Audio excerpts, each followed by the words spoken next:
बिस्मिल्लाहिर्रहमानिर्रहीम। अस्सलामु अलैकुम। यादें न्यूज़ के साथ मैं हूँ रिया चौधरी। बुलेटिन में शामिल करते हैं आज की अहम खबरें। बहावलपुर में भी इंजेक्शन से बिनाई ज़ाया होने का पहला केस सामने आ गया है। ज़राए के मुताबिक बहावलपुर में बिनाई से मुतासरा शख्स ने बताया है कि 21 सितंबर को निजी अस्पताल से इंजेक्शन लगवाया था, जिसके बाद बिनाई चली गई। बहावलपुर की सीईओ डिस्ट्रिक्ट हेल्थ अथॉरिटी का कहना है कि डिस्ट्रीब्यूटर्स के रिकॉर्ड को भी चेक किया जा रहा है। आंखों के 2 निजी अस्पताल में इन इंजेक्शंस का इस्तेमाल हुआ है, जिसके बाद शहर के तमाम अस्पतालों के स्टॉक को चेक किया जा रहा है। दूसरी जानिब CEO health Multan doctor Faisal के मुताबिक इंजेक्शन से मजीद मरीजों की बिनाई मुतासिर होने के केसेस सामने आए हैं। एक हफ्ता कबल निजी क्लिनिक पर 7 मरीजों को इंजेक्शन लगाया गया। मरीजों की बिनाई कुछ हद तक मुतासिर होने का खदशा है, जिसके पेश नज़र मरीजों को दोबारा चेकअप के लिए बुलाया गया है। इस्लामाबाद हाई कोर्ट का चेयरमैन पीटीआई को अडियाला जेल मुंतकिल करने का हुक्म।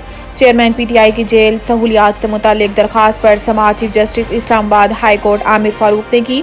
दौरान समाअत chief justice Islamabad high court ने रिमार्क्स दिए कि चेयरमैन पीटीआई साइफर केस में अंडर ट्रायल कैदी हैं और इस्लामाबाद के तमाम अंडर ट्रायल कैदी अडियाला जेल में होते हैं। अंडर ट्रायल कैदी को अडियाला की बजाय अटक जेल में क्यों रखा गया? जस्टिस आमिर फारूक ने कहा है कि तोशाखाना केस में इन्हें अटक जेल में रखा गया था, वो सज़ा मुअत्तल हो चुकी है। कल को आप रहीम यार खान ट्रांसफ़र कर देते हैं तो वहाँ से ट्रायल करेंगे।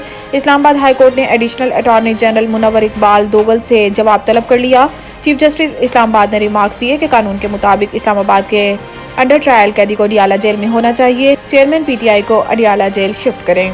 साइफर केस चेयरमैन पीटीआई की दरखास्त जमानत की इन कैमरा समाअत की इस्तदा पर फैसला महफूज। साइफर केस में चेयरमैन पीटीआई की दरखास्त जमानत पर समाअत chief justice Islamabad high court Aamir Farooq ने की।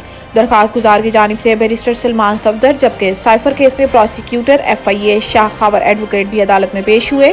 प्रोसिक्यूटर शाह खावर एडवोकेट ने दौरान समाअत कहा कि ऑफिशियल सेक्रेट एक्ट के तहत ट्रायल हो रहा है। चाहता हूं कि पिटिशनर के वकील दलाइल दें तो अदालत के सामने कुछ मारूजात रखूं। बैरिस्टर सलमान सफदर ने कहा कि इस बात से इनकार नहीं, ट्रायल ऑफिशियल सीक्रेट एक्ट के तहत हो रहा है। इस केस के जेल ट्रायल की वजह से सिक्योरिटी खदशात बताए गए हैं। अगर अदालत समझे तो अदालत से गैर ज़रूरी अफराद को बाहर निकाला जा सकता है।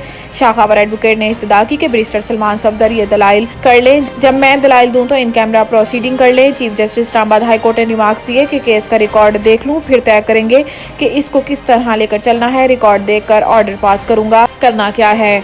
फवाद चौधरी की इलेक्शन कमीशन कार्रवाई के खिलाफ दरखास्त मुस्तरद। तौहीन इलेक्शन कमीशन के इल्ज़ाम में फवाद चौधरी के खिलाफ इलेक्शन कमीशन की कार्रवाई के खिलाफ दरखास्त इस्लामाबाद हाई कोर्ट ने मुस्तरद कर दी। Chief justice Islamabad high court justice Aamir Farooq ने महफूज फैसला सुनाते हुए फवाद चौधरी की दरखास्त मुस्तरद कर दी। वाज़ेह है कि फवाद चौधरी ने 2 फोरम्स पर कार्रवाई करने को चैलेंज कर रखा था। अब तक के लिए इतना ही। देखते रहिए यादें न्यूज़।